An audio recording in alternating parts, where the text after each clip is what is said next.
I see what the issue is. Yeah, that line in the pavement could potentially be a problem.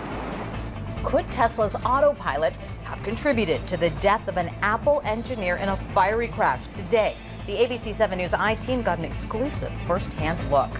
Good evening and thank you for joining us. I'm Amma Dates. I'm Eric Thomas in for Dan Ashley. It's been 1 week since Walter Wang died. His Tesla Model X crashed on Highway 101 in Mountain View. Ever since, an issue has been dominating a Tesla owner's bulletin board. Dan Noyes takes on the issue and joins us with new information you'll see only on 7. Dan. Amma and Eric, the CHP told me today its crash investigation should take 6 months and no one, including Tesla, is confirming the Autopilot was on when the Model X crashed. But the I-Team has learned it was very much a part of this investigation. 38-year-old Walter Wang was an Apple engineer, father of 2, when his Tesla Model X crashed into an already collapsed safety cushion on 101 in Mountain View. His family told me Walter had complained that on 7 to 10 occasions, his Model X Autopilot had veered toward that same barrier, that he brought the SUV to the dealer, but they could not duplicate the problem. Tesla will not tell me whether Autopilot was in use at the time of the crash, but an attorney and consultant from SafeSelfDrive.org has an opinion based on the number of investigators on the case, including some from the National Transportation Safety Board. Tesla hasn't confirmed whether it was in effect, but I doubt that NTSB gets out of bed in the morning unless there is an automation issue. In their online bulletin board, Tesla owners point to videos like the one we shot this morning at about the same time Walter Wang died 1 week ago. He was heading to work at Apple, about to take the 85 carpool lane off 101. Notice the break between asphalt and concrete and those 2 white lines. Could they have guided Walter's Autopilot right into the barrier? Sean Price, director of science for an environmental startup, drove us to the crash scene in his Tesla Model X. I mean, you have to think like a computer, right? Computer doesn't know, has no logic. So if there's a line, if it sees a line, it might think that's the lane.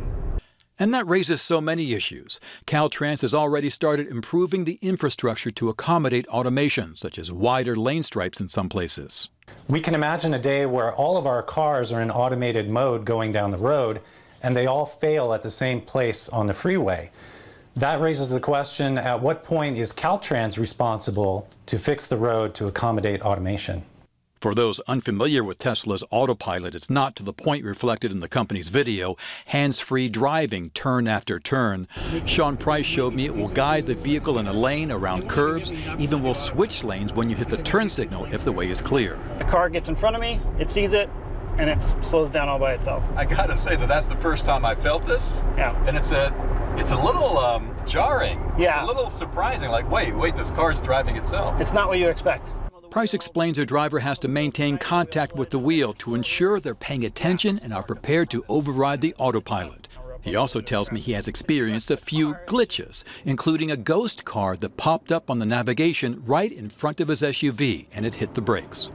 It's literally a split second. It'll beep at me once, the brake will go on, and then it'll release. So, yeah, it sees something in front of it that's not there. I think that's happened once or twice.